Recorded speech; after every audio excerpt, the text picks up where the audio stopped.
On this week's episode, guys, we got outfit changes, we got new number ones, we have returning villains, we got all that and much more on this week's episode of Top 10 Most Anticipated.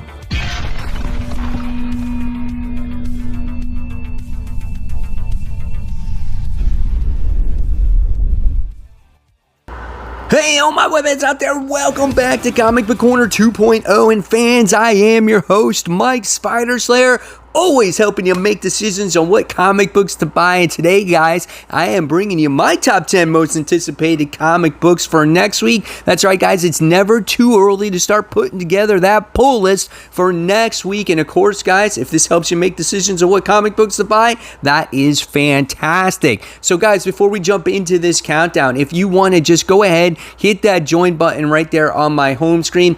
It does help support the channel, and it also gives you, the viewers, some perks. All right, guys, let's get into it this week. It's hard to believe we're at the end of the month here, and Halloween is right around the corner, but we're going to kick it off this week with the hot seat. That's right, guys. The hot seat goes to Darkhawk Alpha Issue 1. Now, there's going to be this Darkhawk series that's coming out with a bunch of one-shots that has to do with that book that, Scarlet Witch came across at the end of WandaVision.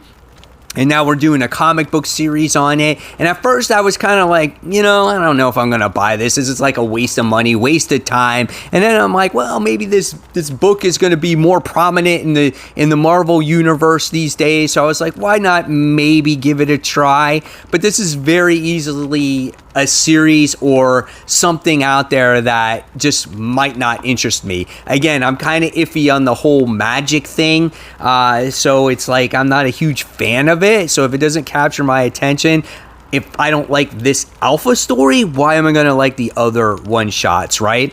So here we have it. It's a 36-page book, and it is $5. So, guys, let me know in the comments below if you're into this magic stuff and this Darkhold stuff. So, next is a book on the rise, and you guys are going to laugh because I am legit all over the place with this, and this is Miles Morales' Spider-Man issue 30. 1 week it's on the hot seat, 1 week it's on the top 10 actual countdown. This time it's on the rise, but why is it on the rise? It's because we're celebrating 10 years of Miles Morales, and the dude's going through a costume change. So he's no longer going to be wearing that traditional costume that he's been wearing.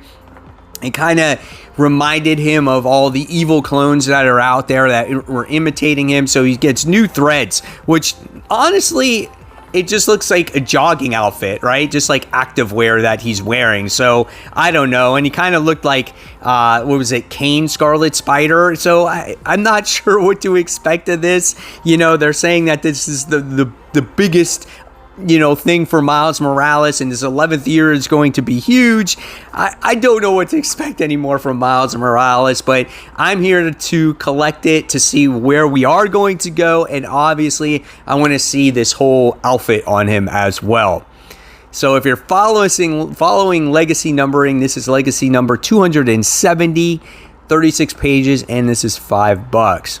We're going to officially count down with number 10. I had trouble speaking there, but number 10 goes to Crossover issue 8. Holy crap, where the hell has Crossover been? It's been so long since we got an actual story that means something. Like issue 7 was the story that had Chip Zdarsky, I think, that wrote it, right? And now with issue 8, we're going to get the actual story that continues. And this is titled Meanwhile Part 1.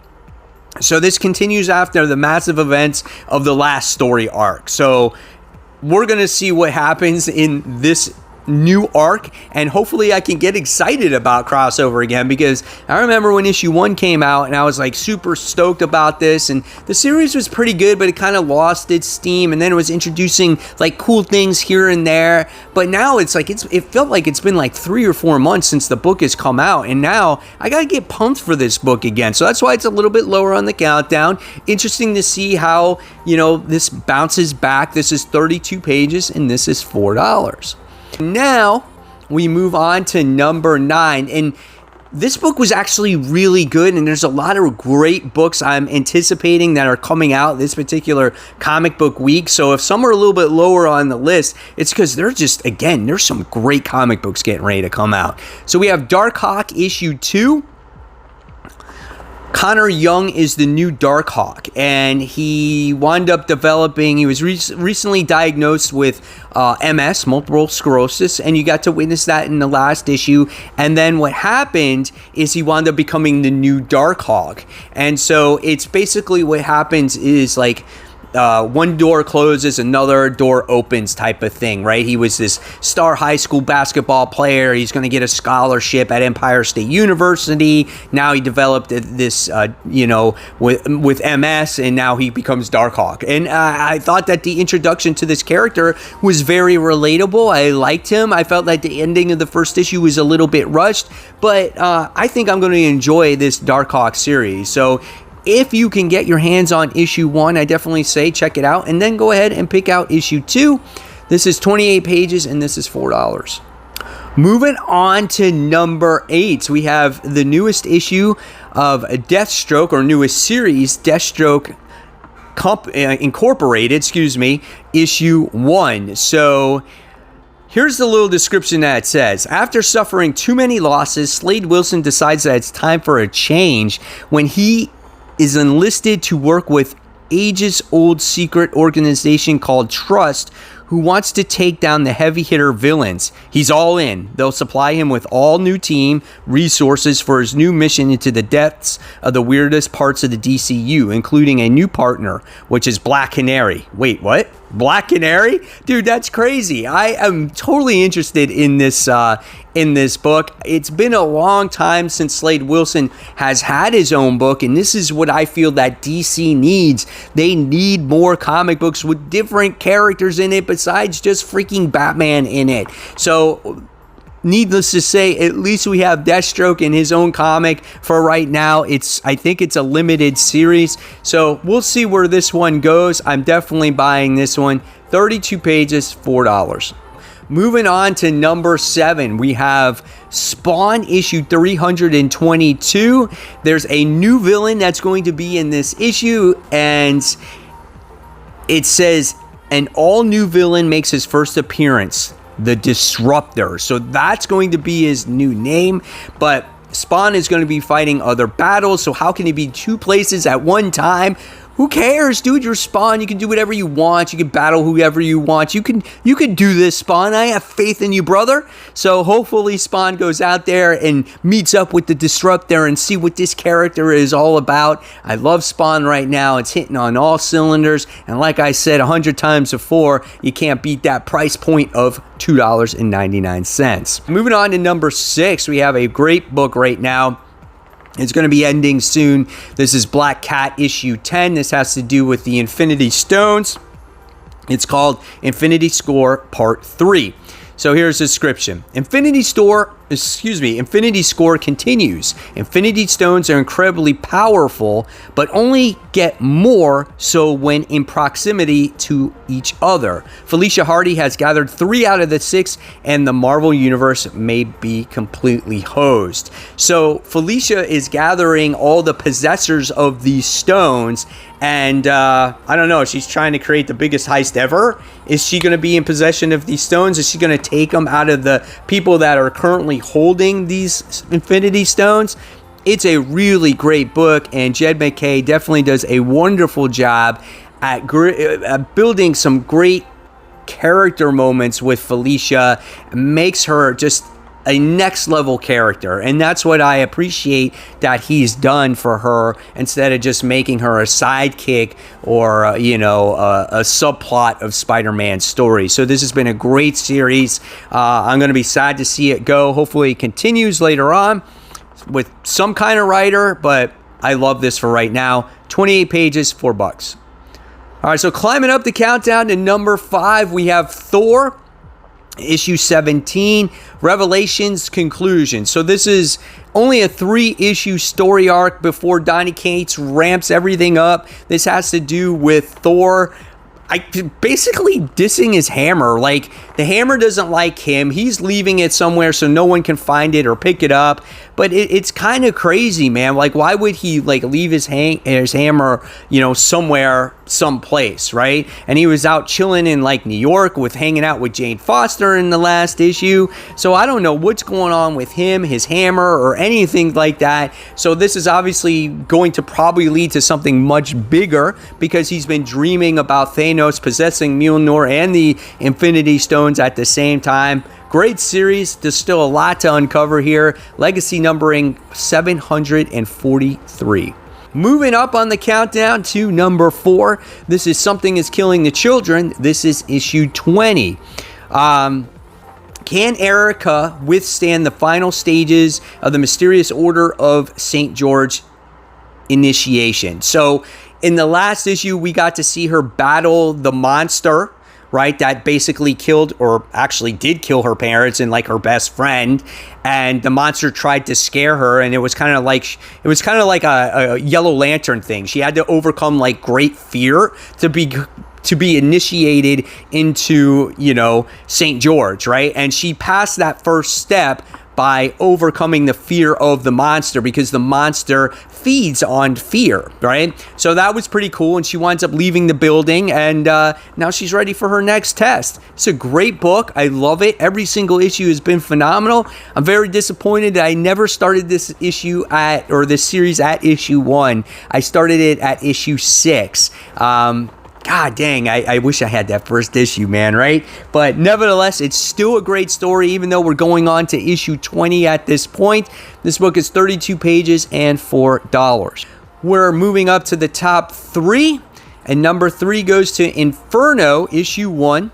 This is the accumulation of Jonathan Hickman X-Men begins, right? So this obviously is going to be, I guess, putting together maybe all the story threads that he had in mind for his X-Men run that was kind of spread out throughout the entire series, or maybe his run was cut short based off a Substack or whatever the case may be. But this obviously has to do with Destiny and Mystique and Charles Xavier and Magneto and the whole deal that they had with Krakoa. There's all kinds of things I'm sure going to go on in this little mini series. I'm definitely looking forward to it. The variant covers on this are absolutely gorgeous. This first issue is a big one. It's 52 pages and it's $6. So now we come closer to number 1. And number 2, though, is Robin issue 6. It looks like the fight has begun. Ding, ding. Let the tournament begin, baby, because these guys are all going to be battling out against each other on Lazarus Island. Who will win? Who will lose? We don't know yet, but let that action begin. I'm totally looking forward to this. This has been Joshua Williamson's best book for me. The artwork is absolutely gorgeous. I want to know who that mysterious character is that's related to Rose or Slade. The character's name is Respawn, so I'm like, who is this dude? That's the mystery element in this book. It's so good, man. I can't wait for it. That's Robin issue 6, 32 pages, $4.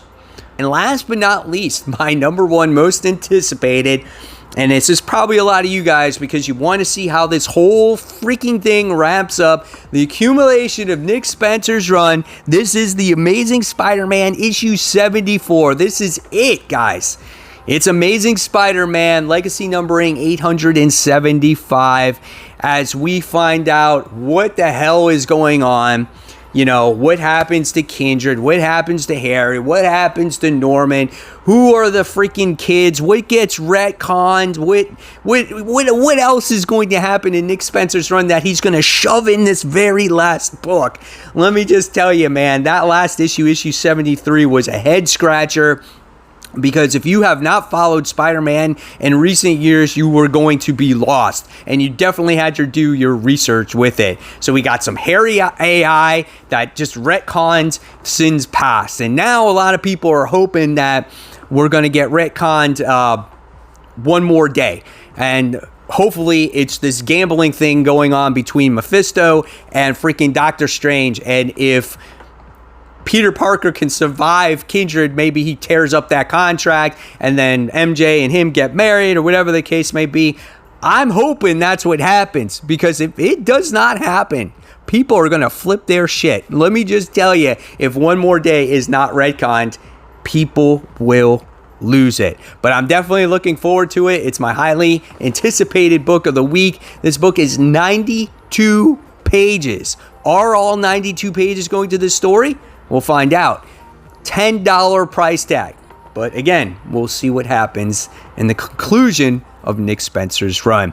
So guys, there you have it. There are my top 10 most anticipated comics for the week. I want to know in the comments below, what are your most anticipated comics of the week? And if you like this video, please give it a thumbs up, subscribe. Don't forget to hit that bell. And if you don't want to miss any more content, you got to make sure you put on all those notifications. And of course, guys, if you want to know what's coming out for Marvel Comics and DC Comics, I'm going to leave you the solicitations right next to me, and go ahead and click on those. So as always, guys, keep buying, keep collecting, and most important, make sure you keep reading those comic books. So until next time, guys, this is Mike SpiderSlayer signing off. I'll see you in the next video. Take care. Bye.